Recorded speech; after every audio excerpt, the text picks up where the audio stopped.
नमस्कार मंडळी, तुम्ही पाहताय सत्यवाणी न्यूज. राज्यातील नगर परिषद निवडणुकीत महायुतीने दणदणीत कामगिरी करत महाविकास आघाडीचा सुपडा साफ केलाय. मात्र या निवडणुकीत अनेक दिग्गज नेत्यांना पराभवाचा सामना करावा लागलाय, ज्याची यादी बरीच मोठी आहे. या यादीत राज्याचे मंत्री आणि शिंदे गटाची मुलूख मैदानी तोफ असणाऱ्या नेत्यांचा देखील समावेश आहे. त्या नेत्यांच्या झंझावती प्रचाराला शांत संयमी पण परखड प्रत्युत्तर देत एका महिला उमेदवाराने विजयाचा गुलाल उधळलाय. या विजयामुळे महिला उमेदवाराची चर्चा होत असून त्या मातब्बर नेत्याला मात्र पराभव स्वीकारावा लागलाय. पण मंत्रिपदावर देखील गडा येण्याची शक्यता आहे.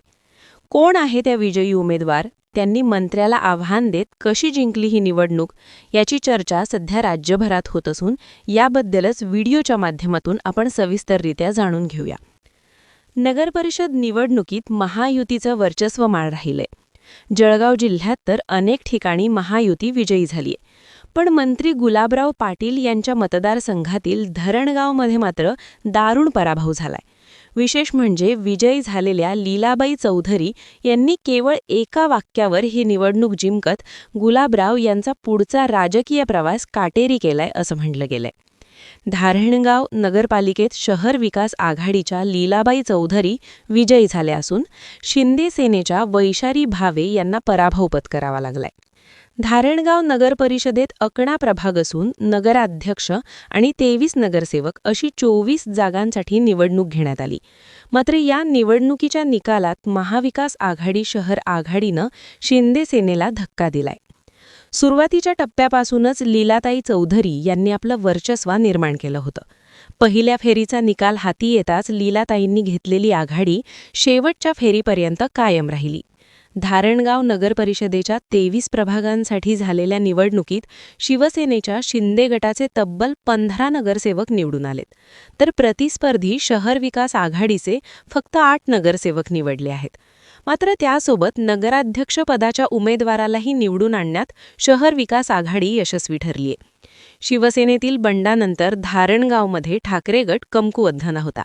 पण ठाकरे गटाने शहर विकास आघाडीच्या माध्यमातून प्रतिकूल परिस्थितीवर मात करत धारणगाव नगरपरिषदेच्या नगराध्यक्षपदी पक्षाच्या उमेदवार लीलाबाई चौधरी यांना विजयी करण्यात यश मिळवलंय. या यशामुळे विधानसभा निवडणुकीतील अपयशाची काहीशी भरपाई झाल्याच्या भावना ठाकरे गटाच्या कार्यकर्त्यांमध्ये पाहायला मिळाली. निकाल जाहीर होताच ठाकरे गटाच्या समर्थकांनी शहरात एकच जल्लोष करत आनंदोत्सव साजरा केला. पण या निवडणुकीत लीलाबाई चौधरी केवळ एका वाक्यावर विजयी झाले आहेत. याला कारणीभूत आहेत गुलाबराव पाटील. हे आपल्या भाषणामुळे चांगलेच लोकप्रिय आहेत. आपल्या भाषणात ते हिंदी गाणी, शेरोशायरी आणि खुमासदार किस्से हे सांगत असतात आणि भाषण रंगात आणत असतात आणि ती त्यांची खासियत आहे. या निवडणुकीच्या काळामध्ये त्यांनी आमच्याकडे ट्रॅक्टर आहे आणि समोरच्यांकडे फक्त टेलर आहे असं विधान केलं. तसेच त्यांच्या शिक्षणावरून देखील त्यांना हिणवण्यात आलं. पण त्या विधानाचा समाचार घेताना लीलाबाई यांनी थेट अहिराणी या बोलीभाषेत संवाद साधत मी सुशिक्षित नसले तरी संस्कारी आहे असं म्हणत गुलाबराव पाटील यांना सणसणीत प्रत्युत्तर दिलं.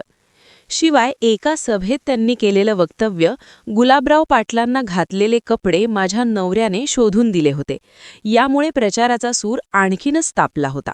या वक्तव्याचे जिल्ह्यावर चर्चा झाली आणि निवडणूक लढतीला वेगळं वळण मिळालं. लीलाबाई चौधरी यांनी बोलीभाषेत संवाद साधत मतदारांना आपलंसं केलं आणि विजय खेचून घेतला. आता लीलाबाई चौधरी या शिवसेनेचे नेते सुरेश चौधरी यांच्या पत्नी आहेत. तसेच या युवासेना जिल्हा प्रमुख निलेश चौधरी यांच्या त्या मातोश्री आहेत. निलेश चौधरी देखील धारणगाव नगरपालिकेचे नगराध्यक्ष राहिलेले आहेत. जळगाव जिल्ह्याचे पालकमंत्री गुलाबराव पाटील आणि सुरेश चौधरी यांच्यातील राजकीय संघर्ष अनेकदा चर्चेचा विषय देखील ठरलेला आहे. अनेक ठिकाणी सुरेश चौधरी यांनी गुलाबराव पाटलांना चितपट केलंय. धारणगाव आणि एरंडोल मतदारसंघात पक्षाची बांधणी करण्यात त्यांचा मोठा वाटा असून त्यांच्याकडे स्वतःची हक्काची मोठी वोट बँक देखील आहे. शिवसेनेमध्ये फूट पडल्यानंतर त्यांनी उद्धव ठाकरे यांच्यासोबत राहण्याचा निर्णय घेतला. सध्या ते या गटाचे जळगाव जिल्ह्यातील महत्त्वाचे नेते मानले जातात. त्यामुळे या निवडणुकीत त्यांनी आपल्या पत्नीला संधी दिली होती. त्यावेळी मंत्री असूनही गुलाबराव यांनी लीलाबाई यांना सतत लक्ष करत टीका केली, पण लीलाबाई यांनी एकाच भाषणात गुलाबराव यांना ठोकून काढले. याचबरोबर त्यांनी तुमच्यावर टीका केली तर माझ्या जिल्ह्याची बदनामी होईल असंही म्हटलं. त्यामुळे आक्रमक गुलाबराव हे अचानक बचावात्मक स्थितीमध्ये आले आणि त्यांची परिणिती ही पराभवात झाली. धारणगावात नगराध्यक्षपदासाठी सरळ क्रॉस वोटिंग झाल्याची कबुली पालकमंत्री पाटील यांनी दिली. नगरपरिषदेच्या निवडणूक निकालानंतर त्यांनी जळगावमध्ये सोमवारी पत्रकारांशी संवाद साधला. धारणगावसह इतर ठिकाणी शिंदे गटाची थोडी गफलत झाली, अन्यथा शिंदे गटाचे जिल्ह्यात 8 नगराध्यक्ष निवडून आले असते, असंही मंत्री पाटील यांनी यावेळी म्हटलं आहे. दरम्यान विधानसभा निवडणुकीतही गुलाबराव पाटील यांच्यासमोर तगडे आव्हान नसताना विरोधकांनी त्यांना घाम फोडला होता. आता नगरपालिका निवडणुकीत झालेल्या या पराभवामुळे गुलाबराव पाटील यांची स्थानिक पकड सैल होत असल्याची देखील चर्चा राजकीय वर्तुळात सुरू झाली आहे.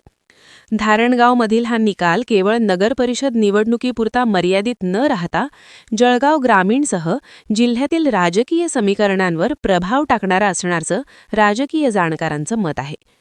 दुसरीकडे पाचोरा आणि भडगाव मतदारसंघाचे आमदार किशोर पाटील यांनी आपले वर्चस्व पुन्हा एकदा सिद्ध केलंय. या निवडणुकीत किशोर पाटील यांनी या सर्व तगड्या विरोधकांना धूळ सारत किशोर पाटील यांनी पाचोरा आणि भडगाव अशा दोन्ही ठिकाणी शिवसेनेचे नगराध्यक्ष निवडून आणलेले आहेत. किशोर पाटील यांची ही आमदारकीची 3री टर्म आहे आणि त्यांचा राजकीय आलेख सातत्याने उंचावताना दिसतोय. या उन्हात पालकमंत्र्यांच्या कार्यक्षेत्रात झालेला पराभव चिंतेचा विषय ठरत आहे.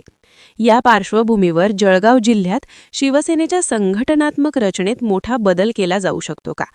त्यामुळे गुलाबराव पाटील यांची जबाबदारी आता किशोर पाटील यांच्याकडे जाण्याची शक्यता आहे.